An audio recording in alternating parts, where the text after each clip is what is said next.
Question बताओ, समझ में नहीं आ रहा है। क्या समझ में नहीं आ रहा है? ऐसा क्या है? क्वेश्चन थर्ड क्वेश्चन में ऐसा क्या है? कौन सा, ये वाला? Sine 2a is equal to 2 sine A is true when A is equal to. चलो, इजी तो है। नॉर्मल तुम्हें क्या करना है, फर्स्ट ऑफ ऑल ऐसा क्वेश्चन बोल रहा है कि sine 2a is equal to 2 sine ए।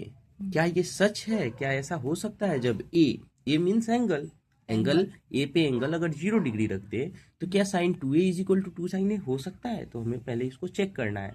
सबसे पहले ऐसा तुम्हें इसे कॉपी पे मेंशन करना है। केस 1 क्या है? एंगल कितना दिया at angle A is equal to 0 degree, यही दिया हुआ है ना। तो यहाँ पे फर्स्ट क्वेश्चन क्या लिखा हुआ है? Sine 2a is equal to 2 sine A. तो हमें अभी ए की वैल्यू क्या रखना है? 0 degree. If A is equal to 0 degree then, यही ना। यहाँ क्या करेंगे? साइन 2a की जगह पर अब क्या रख देना है? 0 इज इक्वल टू 2 साइन, फिर ए की जगह पर 0। अब यहाँ पे एंगल क्या, एंगल से मल्टीप्लाई करो तो क्या हो जाएगा? Sign 0 degree. 2 साइन और ये इसमें मल्टीप्लाई कर देंगे तो क्या हो जाएगा? 0, और ये टोटल मिलके क्या हो जाएगा? समझ रहे हो ना? ये टोटल को हम क्या बोल सकते हैं? 0।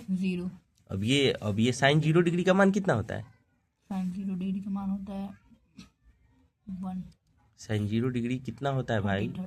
0 होता है, बेवकूफ। साइन 0 डिग्री का वैल्यू कितना हो जाएगा? 0। और ये ऑलरेडी 0 ही है, तो 0 इज इक्वल टू 0। तो ऐसा क्वेश्चन ही हमसे ये पूछ रहा था कि sine 2a is equal to 2 sine A is true when a is equal to, ये वाला value means LHS is equal to RHS। Hence ये चीज जो हमारा ये स्टेटमेंट प्रूफ हो गया।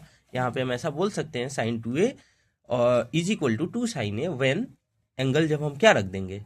0 डिग्री, तब ये दोनों LHS RHS के बराबर होगा। नॉर्मल है। सेकंड केस तुम्हें फिर से अप्लाई करके देखना है। क्या है? साइन 30 डिग्री पे भी ये दोनों एंगल बराबर हो सकते हैं। तो यहाँ पे हम एक ही जगह पे, जहाँ पे हमने वहाँ पे क्या रखेंगे? 30 डिग्री। समझ में आ रहा है? Any issue?